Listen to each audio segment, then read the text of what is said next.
Gagawa tayo ng ice candy. Ito ang ating mga sangkap. Meron tayong cornstarch, evaporated milk, condensed milk, sugar, mango powder juice para sa flavor, water, yellow unflavored gulaman, at tubig para sa ating gulaman. At syempre, kailangan natin ng ice candy wrapper. At kailangan natin ng pangtakal at imbudo. Ang unang gagawin natin ay gulaman. I-combine natin ang water at powdered gulaman. At haluin hanggang matunaw.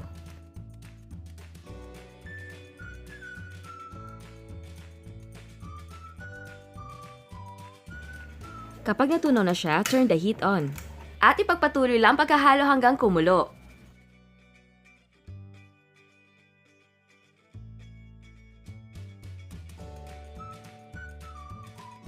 So ayan, kumukulo na siya, so let's turn the heat off. At ihanda na ang ating pagsasalinan. At dahan-dahang ibuhos sa ating molde.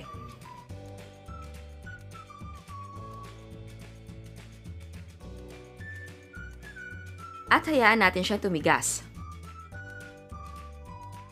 So ayan, matigas na siya. Pwede siya i-cut into cubes or kayuri natin.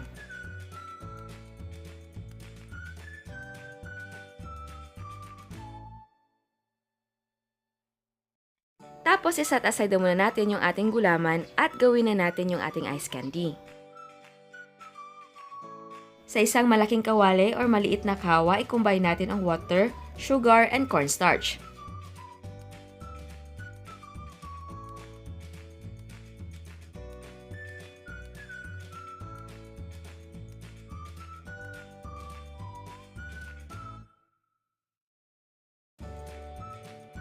Kanawin natin para ma-dissolve yung ating cornstarch. Kapag natunaw na, turn the heat on. At ipagpatuloy lang pagkahalo hanggang maging thick siya.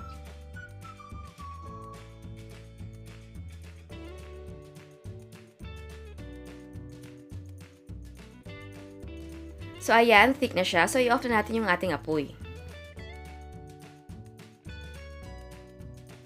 Tapos, i-add na natin ang evaporated milk, condensed milk, and powdered juice.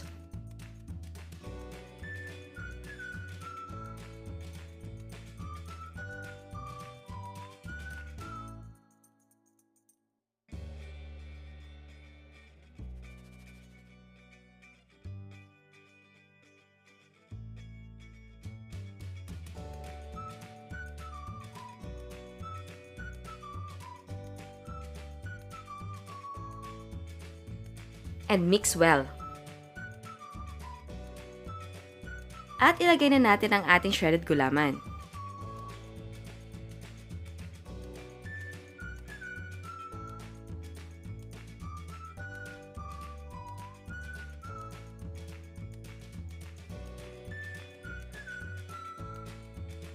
Ngayon naman, pwede natin siya ilipat sa ating mga ice candy wrapper.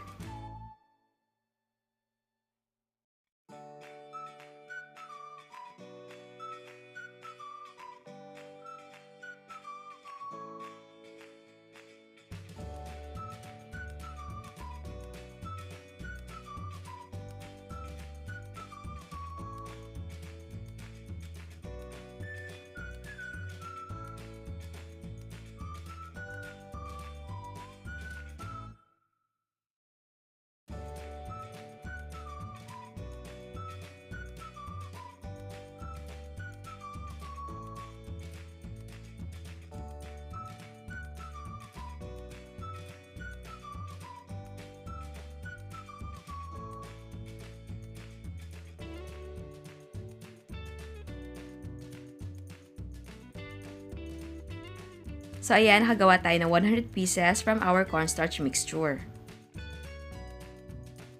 So ngayon, i-freeze muna natin siya overnight.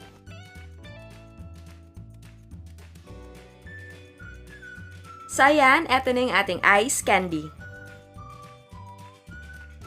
At bago tayo mag-taste test, sa mga hindi pa nakasubscribe, please subscribe to our YouTube channel. And please click the bell button para ma-notify kayo sa mga bagong uploads natin. So ayan, titikman na natin.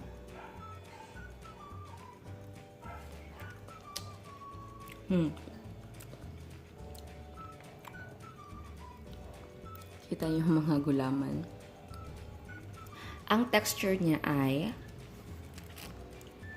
hindi siya ganun ka-icy. Kasi, medyo may pagka-creamy siya dahil sa cornstarch. At hindi din siya ganun ka-creamy gawa ng yung meron siyang water. So, parang icy, medyo icy na medyo creamy. Sarap. Tamang-tama sa summer. Mura lang. Tapos, satisfying yung lasa niya kasi matamis tsaka malamig.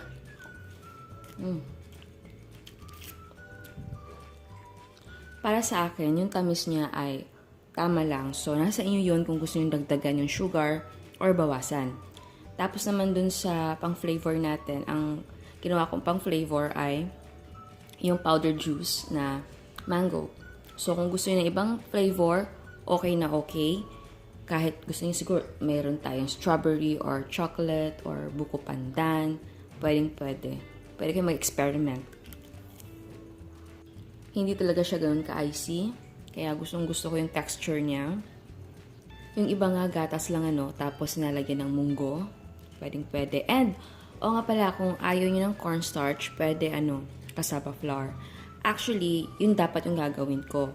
Pero inuna ko yung cornstarch ang gamitin kasi mas accessible or mas marami sa market ang cornstarch. Kasi yung cassava flour, medyo mahirap siyang hanapin. So, baka yung ibang gustong gumawa, hindi makahanap ng cassava flour. So, ang cornstarch ay nabibili kahit sa grocery or sa yung mga tiyangge-tiyangge, meron. Sa susunod naman, cassava flour yung gagamitin natin instead of cornstarch. Ayan pakita ko sa inyo. Ayan, hindi siya ganun ka-icy, diba? Kasi yung lola ko noon, ang lala ko, gumagawa siya ng ice candy. Pero icy. Kasi wala siyang cornstarch na nilalagay. Pero okay lang.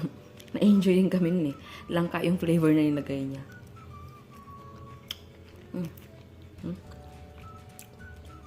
Ang sarap.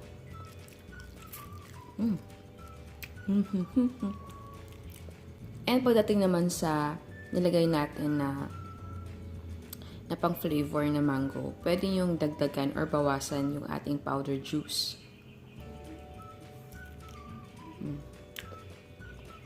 May pagka-creamy talaga siya. Gustong-gusto ko. Tapos gustong-gusto ko na yung gulaman natin, pag kinakain mo siya,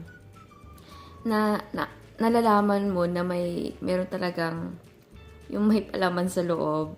Kasi pag kinagat mo siya, or pag nagme-melt yung ice cream mismo, naiiwan si gulaman. So, kaya ginawa kong 8 cups lang sa 2 pack ng ating gulaman para firm siya. Kasi kung maraming water yung ating gulaman, malambot masyado. So, yan. Masarap. At malambot. Masyado siya icy talaga.